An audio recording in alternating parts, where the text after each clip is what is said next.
Selamat pagi anak-anak. Jumpa kembali dengan Ustazah Santi di pembelajaran tematik. Masih semangat ya? Oke, anak-anak kelas 6 SD Islam Ar-Radatul Amin. Kita akan belajar tema 1, kemudian subtema 3, pembelajaran kedua. Temanya yaitu tentang selamatkan makhluk hidup. Subtemanya, ayo selamatkan hewan dan tumbuhan. Setelah ini silakan ayo kita amati materi yang disampaikan oleh Ustazah. Tujuan pembelajaran pada pagi ini yaitu memuat 2 mata pelajaran. Yang pertama adalah mata pelajaran PPKN dan yang kedua adalah mata pelajaran IPA. Untuk mata pelajaran PPKN ini memuat sila Pancasila, yaitu sila pertama dan sila kedua. Adapun tujuan pembelajarannya, melalui pengamatan siswa dapat mensyukuri nilai-nilai Pancasila. Yang kedua, siswa dapat bersikap penuh tanggung jawab sesuai nilai-nilai Pancasila. Yang ketiga, siswa dapat menganalisis penerapan nilai-nilai Pancasila. Dan yang keempat, siswa dapat menyajikan hasil analisis sikap yang baik terkait penerapan nilai-nilai pada Pancasila. Untuk pelajaran IPA mempunyai 2 tujuan, yaitu yang pertama, melalui pengamatan video, siswa dapat membandingkan perkembangbiakan vegetatif buatan pada tumbuhan. Dan yang kedua, melalui eksperimen, siswa dapat menyajikan karya tentang perkembangbiakan vegetatif buatan pada tumbuhan. Tahukah gambar ini anak-anak? Ya benar, ini adalah gambar Garuda Pancasila. Di depan gambar burung Garuda ada 5 gambar yang melambangkan sila-sila dalam Pancasila.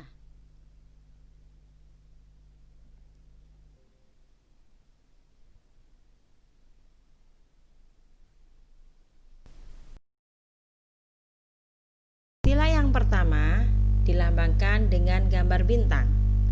Sila yang kedua digambarkan dengan gambar rantai. Kemudian sila yang ketiga digambarkan dengan apa anak-anak? Ya benar, yaitu dengan pohon beringin. Sila keempat dilambangkan dengan kepala banteng. Dan sila kelima dilambangkan dengan padi dan kapas. Saya rasa sudah bisa semua anak-anak ya. Nah, sekarang kita mengingat kembali bunyi sila pada Pancasila. Mari kita bersama-sama membaca sila pada Pancasila. Pancasila. 1. Ketuhanan yang Maha Esa. 2. Kemanusiaan yang adil dan beradab. 3. Persatuan Indonesia. 4. Kerakyatan yang dipimpin oleh hikmat kebijaksanaan dalam permusyawaratan perwakilan. 5. Keadilan sosial bagi seluruh rakyat Indonesia. Setelah kita membaca bunyi pada sila Pancasila, sekarang bagaimana pengamalan sila Pancasila tersebut dalam kehidupan sehari-hari?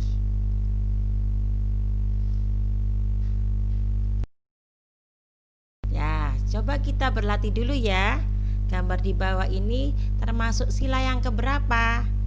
Nanti silakan tebak anak-anakku ya.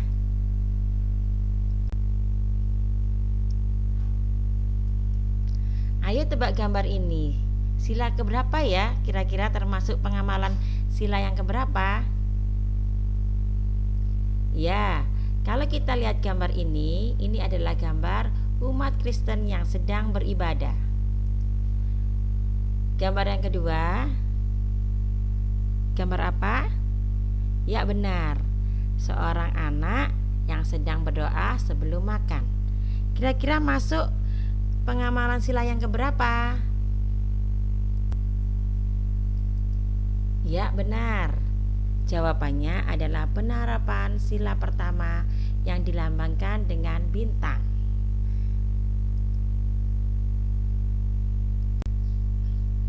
Nah, sekarang ada kegiatan lagi. Silakan ditebak anak-anak ya. Nah, gambar yang pertama ada seorang anak yang menyumbang untuk korban bencana alam. Dan gambar yang kedua adalah seorang anak meminta maaf kepada temannya. Menurut kalian, ini adalah penerapan Pancasila keberapa? Silakan ditebak. Ya, benar. Jawabannya adalah penerapan sila kedua yang dilambangkan dengan gambar rantai. Contoh pengalaman sila yang kedua Pancasila ada lagi, yaitu merawat tanaman di sekitar kita supaya bisa tumbuh besar, berkembang biak, karena tumbuhan sangat bermanfaat bagi manusia. Nah, sekarang kita akan belajar cara perkembangbiakan tumbuhan dengan vegetatif buatan.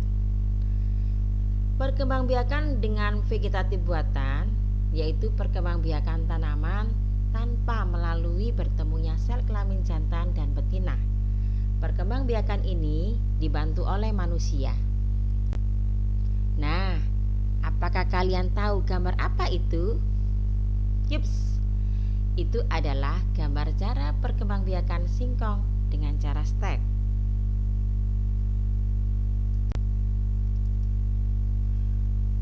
Vegetatif buatan dengan cara stek yaitu konsepnya akar tumbuh dari batang yang ditanam. Pertumbuhan dan pembungaan lebih cepat, namun memiliki kelemahan yaitu tidak dapat dilakukan pada tanaman besar. Biasa digunakan untuk tanaman bunga dan singkong. Ini contohnya, perhatikan gambarnya. Cara yang kedua yaitu dengan cara mencangkok. Konsepnya dalam mencangkok adalah akar tumbuh dari batang yang dicangkok untuk mendapatkan keturunan dengan cara cepat dan memiliki sifat yang sama dengan induknya. Namun, cara mencangkok ini memiliki kekurangan, yaitu akar yang tumbuh kurang kuat. Biasa digunakan untuk tanaman buah. Cara yang ketiga yaitu dengan cara merunduk. Konsep merunduk yaitu menumbuhkan akar dari batang yang ditanam dalam tanah. Memiliki sifat anakan yang sama dengan induknya. Mendapatkan keturunannya lebih cepat.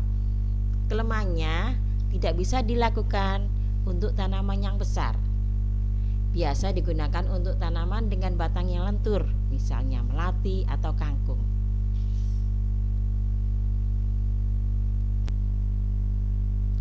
Okulasi. Okulasi yaitu dengan cara menempelkan mata tunas dari dua tanaman yang sejenis tetapi berbeda sifatnya. Nantinya akan dihasilkan tumbuhan yang memiliki dua jenis buah ataupun bunga. Perhatikan gambarnya. Berikut ini adalah cara-caranya untuk melakukan okulasi. Sambung pucuk atau mengenten, yaitu dengan cara menggabungkan batang bawah dan batang atas dua tanaman yang sejenis. Tujuannya adalah menggabungkan sifat-sifat unggul dari dua tanaman sehingga diperoleh satu tanaman yang memiliki sifat-sifat unggul. Ini caranya untuk melakukan sambung pucuk atau mengenten. Mana dengan penjelasan Ustazah tadi anak-anak? Saya rasa sudah jelas ya. Dapat disimpulkan, yang pertama kita sudah belajar tentang penerapan sila-sila Pancasila, terutama sila yang pertama dan sila yang kedua. Yang kedua, kita sudah belajar tentang perkembangbiakan vegetatif buatan pada tumbuhan, yaitu dengan cara menstek, mencangkok, okulasi, dan mengenten. Nah, sekarang tugas dari Ustazah yang pertama yaitu yang kamu lakukan adalah mengamati lingkungan sekitar yang ada di rumah kalian, menganalisis penerapan sila-sila yang pertama dan kedua di lingkungan sekitar kalian. Setelah itu, hasil analisis bisa dikirim melalui WhatsApp. Yang kedua, yaitu kalian di rumah melakukan percobaan atau eksperimen ya, mencangkok tanaman berkayu, contohnya mangga boleh, jambu boleh. Nah, melihat petunjuk mencangkok di lembar kerja kalian di halaman 10, nah itu bisa kalian isi. Dan jangan lupa untuk merekam dan mensyuting proses-proses saat mencangkok di rumah. Dan jangan lupa juga untuk memfoto hasil dari pencangkokan kalian. Yang ketiga, yaitu kalian mengerjakan soal kuisis yang sudah disiapkan sama Ustazah. Nanti untuk linknya akan di-share Ustazah melalui WhatsApp group. Yang penjelasan Ustazah, pesan Ustazah, tetap semangat walaupun belajar di rumah, patuhi protokol kesehatan, belajar dan belajar. Terima kasih. Assalamualaikum warahmatullahi wabarakatuh.